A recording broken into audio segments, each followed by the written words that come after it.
Hello everybody and welcome back to Lost Planeswalker. You're here with me, Jesse, the Lost Planeswalker, and today we're doing another commander deck from Modern Horizons 3, and this is one of my favorite commanders that I saw early spoilers for, the Necrobloom. This is a plant that just seems so much fun. It does everything I want to do and has both of my favorite keywords of pretty much all time. So the Necrobloom here, 1 white, black, and a green legendary creature plant. Landfall. Whenever a land enters battlefield under control, create a 0/1 green plant creature token. If you control 7 or more lands with different names, create a 2/2 black zombie creature token instead. Then, land cards in your graveyard have Dredge 2. So if you're not used to Dredge means you may return this card, in the case a land, from your graveyard to your hand and mill 2 cards instead of drawing a card. This is great because you can get a card back, put more cards into your bin, and then use that ability to do it more and more. The Necrobloom is just an amazingly really fun commander that just pairs together a lot of abilities I didn't think were going to go together. A Landfall and Dredge deck, especially if you're dredging lands, makes perfect sense. So that's what this deck is going to be all about.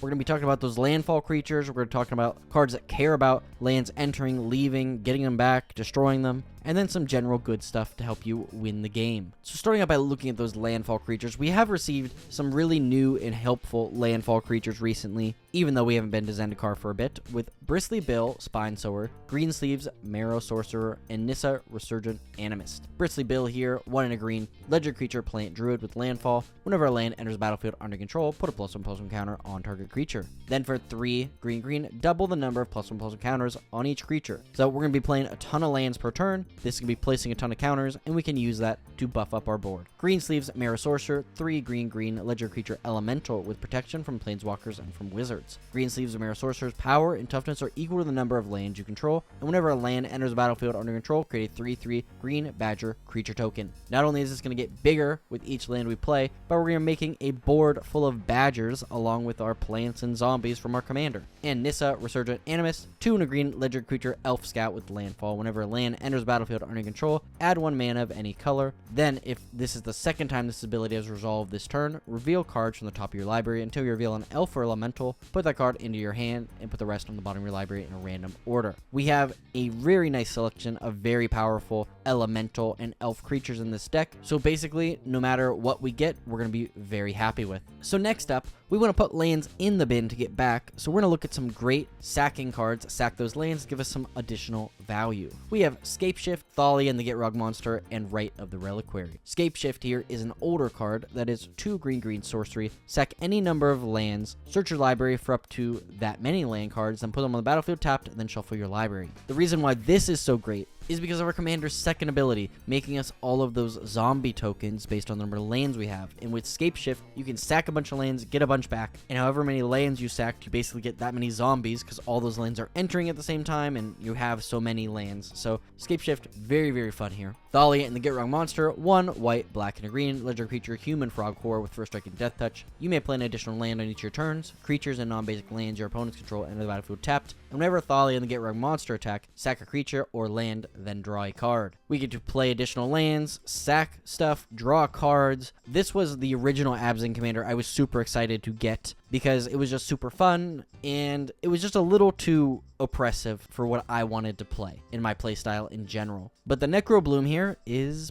perfect, so I'm glad to add this in the deck as a 99 card. And then Rite of the Reliquary, black and a green creature zombie knight with vigilance. Rite of the Reliquary gets +1/+1 for each creature card in your graveyard, and you sack another creature, search your library for a land, put on the battlefield tapped, then shuffle. We want to bin as many creatures and lands as possible to get this thing bigger, and just getting any land and putting on the battlefield seems perfect. So let's look at the rest of those landfall cards real quick with Avenger of Zendikar, Braids Arisen Nightmare, Constant Mists, Courser of Crucifix, Crop Rotation, Felidar Retreat, Harrow, Knight of the Reliquary, Lotus Cobra, Maja, Breda Guard Protector, Obnixilis the Fallen, Rampaging Baloths, Roiling Regrowth, Scootswarm, Sylvan Safekeeper, the Gitrog Monster, Titania, Protector of Argoth, Titania, Voice of Gaia, Zendikar's Royal, and Zern Orb. So next up, we're going to look at those other great land effects or cards that care about you playing additional lands or doing things with lands. But before we do so, I just want to say, if you aren't subscribed to my channel, please consider doing so. I'm going to be doing all kinds of decks and stuff around Modern Horizons 3 as fast as I possibly can. This is going to be a very fun, or the set of the year, in my opinion. so I can't wait to see what else we got. But let's look at some cool new land cards that care about playing lands, getting lands back, or different effects. So we have Aftermath Analyst, Case of the Locked Hothhouse, and the Gitrog Ravenous Ride. Aftermath Analyst is 1 in a green creature elf detective, with when it enters the battlefield, mill 3 cards. Then for 3 in a green, sack it, return all lands from your graveyard to the battlefield tapped. This is a great way to get a bunch of lands back, maybe after Escape Shift, or any number of things to just put a bunch of lands on the battlefield, get a bunch of landfall triggers, and maybe win the game from there. Case of the Locked Hothhouse is 3 in a green. You may play an additional land on each of your turns. To solve, you control 7 or more lands, which seems pretty simple in this deck. And solved, you may look at the top card of your library anytime. You may play lands, cast creature, and enchantment spells from the top of your library. One of my favorite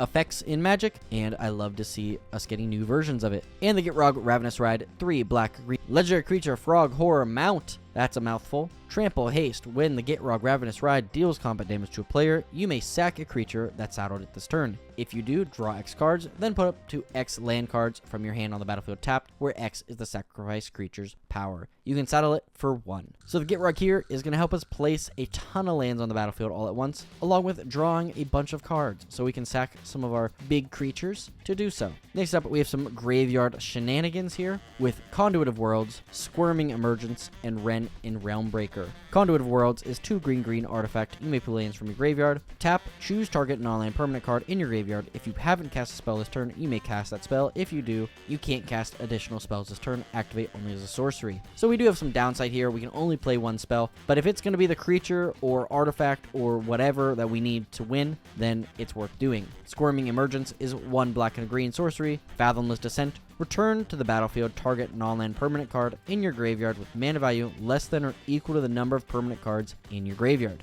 We're going to be filling that up, so there's going to be no telling what we're going to be able to pull out. And Realm and Worldbreaker, 1 green, legendary planeswalker Wrenn, land you control have tapped to add 1 mana of any color, +1. Up to 1 target land you control becomes a 3/3 elemental creature with vigilance, hexproof, and haste until the end of your next turn. It's still a land. -2, mill 3 cards. You may put a permanent card from among the milled cards into your hand. And -7, you get an emblem with you may play lands and cast permanent spells from your graveyard. That -7 is really why it's here. After we've filled up our graveyard with a bunch of good stuff, -7 and get it all back and be able to play from your graveyard and really just take advantage of what Abzan can do. So now let's look at some of those other really cool cards that have some really fun land effects. We have Ancient Green Warden, Ashaya, Soul of the Wild, Augur of Autumn, Azusa Lost But Seeking, Crucible of Worlds, Cultivator Colossus, Dryad of the Elysian Grove, Eerie Ultimatum, Oracle of Moldiah, Pillage the Bog, Rapanap Excavator, Spelunking, Sun Titan, Wayward Swordtooth, and Wrenn in 7.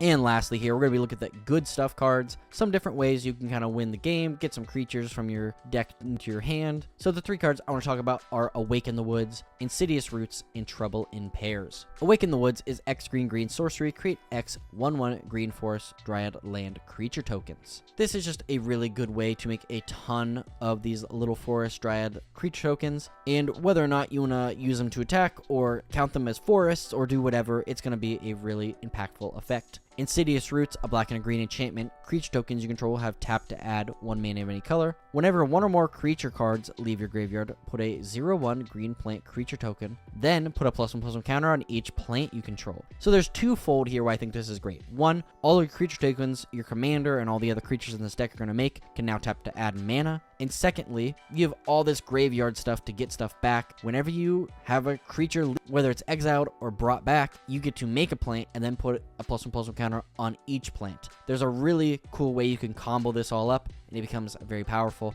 In Trouble in Pairs, 2 white enchantment. If an opponent would begin an extra turn, that player skips that turn instead. Whenever an opponent attacks you with 2 or more creatures, draws their second card each turn, or casts their second spell each turn, you draw a card.